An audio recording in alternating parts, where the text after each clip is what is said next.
we're going to start off with the West. Duncan, this region is going to be dominated by Gonzaga most likely. You have a team in Gonzaga as your 1 seed, and then you have Iowa, Kansas, and Virginia as your 2, 3, and 4, the three teams that Gonzaga has beaten this year.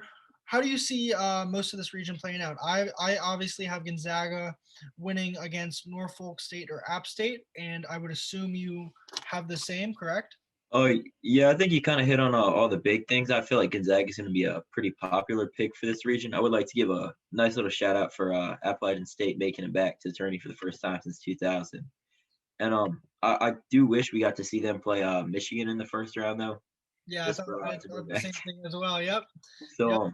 it is a little bit unfortunate, but I don't think Gonzaga will have trouble handling whoever they end up playing from that game. What about Oklahoma, Missouri? I know Oklahoma's been in a up and down team this year. They obviously got a lot of top 10 wins in the month of February and January against Big 12 opponents. Missouri's also been up and down. Seemed like they were going to possibly take hold of the SEC and then kind of drop it at the end of the year. Who do you have there?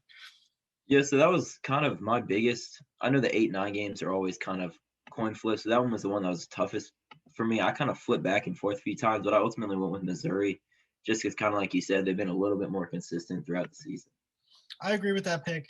Now for our 5-12 matchup is Creighton and UC Santa Barbara. I think Creighton's going through a lot of turmoil right now with their head coach and everything that's going on with his comments and then getting suspended, being reinstated, and all of that. So I actually think UC Santa Barbara can pull the classic 12-5 upset. What do you think here?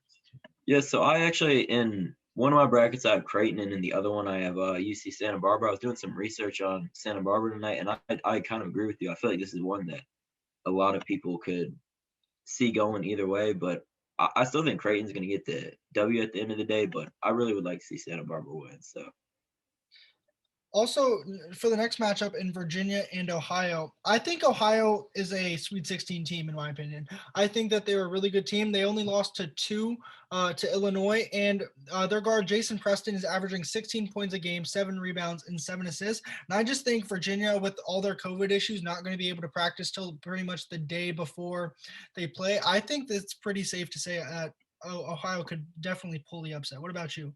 no, I agree with you 100%. I picked Ohio as well. I think, like you said, Jason Preston is a hooper. And I was reading somewhere UVA is only going to have like 7 players. If it's something crazy that's low, so they're just not going to be full strength no matter what happens. And I agree with you there. I think Ohio's got the talent to pull this off. I also really think we could see the situation of taking one of those NIT teams and possibly having to replace Virginia because who knows what's going to happen with them. Next, you have your 6-11, and it's USC versus Wichita State or Drake. I personally think Wichita State's going to win the 11-11 matchup, but that's not really relevant here. But I do have USC winning this game. What do you have? Yeah, I agree with you there. This is another one like the Creighton Santa Barbara game. I kind of flip flopped back and forth, but I ultimately went with USC as well. Now, Kansas and Eastern Washington, next up as their 3-14 in this region, is an interesting matchup. Kansas might be without David McCormick.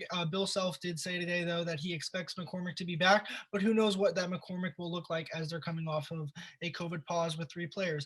I don't really think Eastern Washington is going to be good enough to beat them, but I do think this limits Kansas's opportunity to possibly move on in the tournament. What do you think? Um, I would say don't sleep on Eastern Washington though. They can shoot the hell out of the ball. So all it takes is a couple of guys to get hot, and maybe we can see some historic level upsets. I agree with what you said though. If McCormick's not back at full strength, I don't see Kansas getting very far down the road. But I think they'll get this victory over Eastern Washington. For 7-10 is Oregon and VCU. Oregon's been pretty hot as of late. They got their full starting lineup back later on in February and won a lot of games in a row. VCU, I just really haven't seen that much of, so I don't really know much about. But I would actually take Oregon here as they're playing really good basketball right now and only have lost a couple games in the last month or so. Yeah, I took Oregon as well. This is kind of their standard operating procedure at this point. Get off to the season to a rough start and kind of pull it together. End up winning one of the two Pac-12 titles, conference or regular season. And I think honestly they were kind of underseeded here. I expected them to be a 6 or even maybe a 5 seed. So I think it was kind of an unfortunate draw for them, but I think they'll beat VCU. Now for Iowa and Grand Canyon, I'm thinking that Iowa is one of the best teams in the country, probably one of the top 5 teams. I think it's rough for them that they got put in Gonzaga's region. It's pretty unfair. I think maybe an Alabama team should have possibly been in Gonzaga's region, but I'm not the committee. That's not my argument. I do have Iowa winning this game pretty easily against Grand Canyon, though. What about you? Oh yeah, I agree with you there too. I also was kind of shocked that Iowa ended up being that matched up with Gonzaga. I thought it was going to be either Houston or Alabama, but they drew what they drew, and they kind of just got to live with it now. So now going to the second round for this region, we have Gonzaga versus Missouri. Who do you like? I like Gonzaga here. Gonzaga versus Missouri. Yeah, I don't really know how much more we can say about how good Gonzaga's been this I year. know, So I know. And what about Creighton or Ohio? You think Ohio? I think certainly as a 13 seed, they can beat Creighton. I saw Creighton get absolutely dominated and the doors blown off of them by Georgetown in the Big East championship. What do you think between Ohio and Creighton there? I'm gonna pick Ohio just for the sake of this bracket, making it a little bit more fun. I do think, kind of like you said, I can definitely see that happening in real life. That's another one of those toss-ups. Creighton has not looked good as of late. Then for USC and Kansas, this might be a very interesting matchup. I think USC is a little underseeded as well. They played really well in the Pac 12 throughout the year. Although the Pac 12 really wasn't that strong this year, I still am high on USC. And Kansas, we've seen a good Kansas and a pretty bad Kansas this year. So I'm not sure what I'll really expect for them come March. And so, who do you think will win that game between USC and Kansas? I picked USC just because kind of what we talked about before with McCormick maybe not being full strength, and like you said, USC has been a lot better than maybe their record or seed would show. And then for Oregon or Iowa, do you think it's safe to say that Iowa should advance and play USC in the Sweet Um, 16?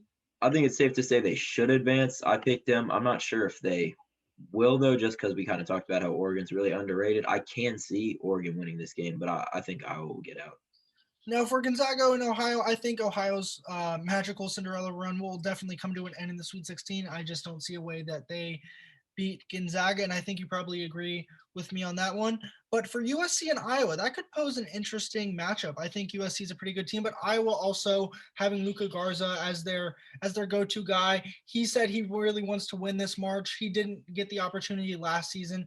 So, what do you think about that USC Iowa game? I definitely think Evan Mobley versus Luka Garza is going to be a great matchup for anybody watching at home. It's sure going to be storylines are going to be all over. You're not going to hear the end of it on that TV broadcast. I think I was going to get hot because they just have to at some point, and they're going to win that game.